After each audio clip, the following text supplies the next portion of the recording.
Olá pessoal, Edson Cordeiro da loja Bonsai, do Estúdio Bonsai Essência, trazendo como sempre mais dicas aqui para vocês.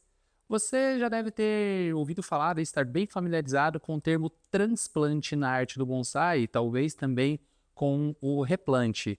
Você sabe bem a diferença entre eles? Bom, é claro que basicamente transplante é quando a gente precisa mudar o bonsai de vaso, bem simples. E o replante é quando a gente precisa fazer a manutenção nas raízes, mas vai manter no mesmo vaso.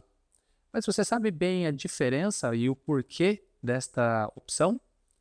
Bom, fica com a gente que eu já vou dar essa dica para vocês.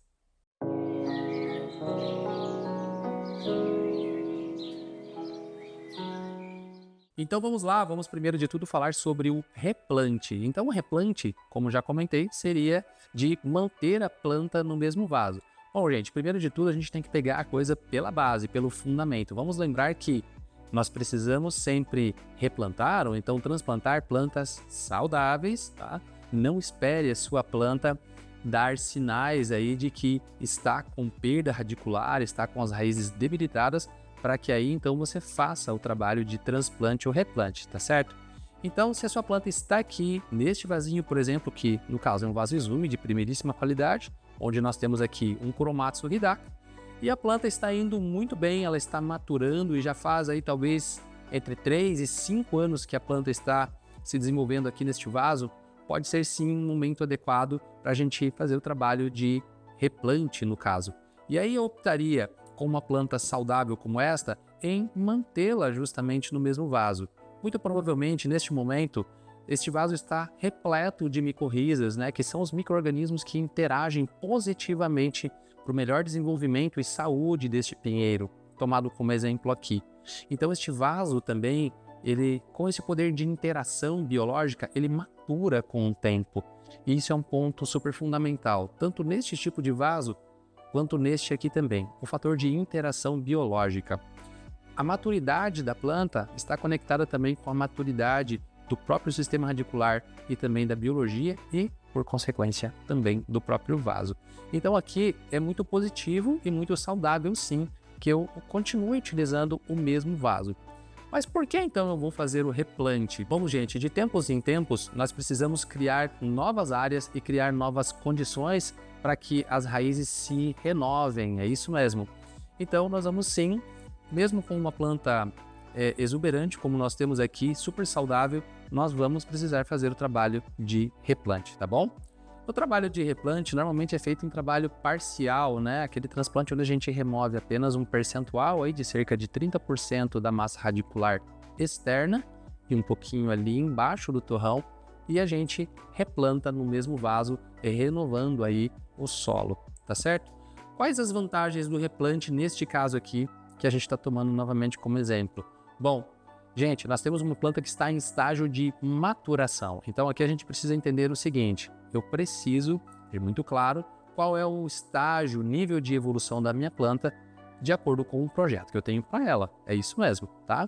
Então para uma planta que está em estágio de maturação, com redução das agulhas, redução dos entrenós, compactação do sistema radicular também, não faz sentido eu mudar de vaso, a não ser que eu pense até em reduzir um pouco mais o vaso.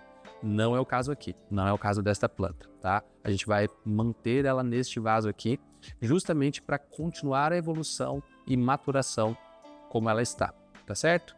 Então, vamos pensar sobre isso aí. E quando eu preciso, então, optar por um transplante e mudar de vaso? Bom, aqui nós utilizamos uma expressão bem bacana na loja Bonsai, que é o seguinte: você é o mestre do seu bonsai e você vai guiá-lo pelo bom caminho, tá certo? Então você vai definir qual é o projeto, qual é o objetivo. Então, por exemplo, se eu quero que essa planta ganhe mais densidade, mais volume, que ela cresça, que o tronco engrosse, esse tipo de objetivo, gente, eu preciso então criar uma condição radicular para isso. Então pode ser positivo sim que eu tire deste vasinho e aumente um pouco o tamanho do vaso. Com isso, claro, eu aumento também o volume de substrato, crio condições para que a nossa planta se desenvolva melhor. Agora, tem um ponto super importante aqui, uma super dica para dar para vocês, mais um drops de conhecimento. Gente, não vale aumentar um monte de uma vez só. É isso mesmo. Não vale eu pôr essa plantinha num vaso com o diâmetro dessa mesa, por exemplo, tá? Isso porque nós temos que estar de olho num princípio fundamental aqui, tá? Se eu coloco uma planta pequena em um vaso muito grande, ela não tem poder de colonização radicular muito grande durante o primeiro ciclo vegetativo. Então, ela vai levar 2, 3, talvez mais anos aí para tomar realmente conta e fazer valer todo esse volume de substrato e esse volume de água, principalmente, que fica retido aqui no vaso. E aí, acreditem, por incrível que pareça, isto é contraproducente, isso não vai ajudar a sua planta a evoluir rapidamente. Então, o que a gente indica é, como essa medida aqui, ó, eu aumento o suficiente praticamente para que o vaso atual caberia dentro do novo vaso. Esta é uma boa medida, tá certo? E aí no próximo ano, adivinhe, eu aumento mais um pouquinho, eu vou dando condições para que a minha planta se adapte e colonize um novo vaso em cada ciclo, tá certo? Bom, é isso, bastante dicas aqui e eu espero que vocês façam um bom proveito, já que nós estamos começando agora a época de transplantes também, aqui já estamos a todo vapor. E, precisando, nós da Loja Bonsai estaremos aqui à sua disposição. Até mais um quadro Dicas da Loja Bonsai. Até!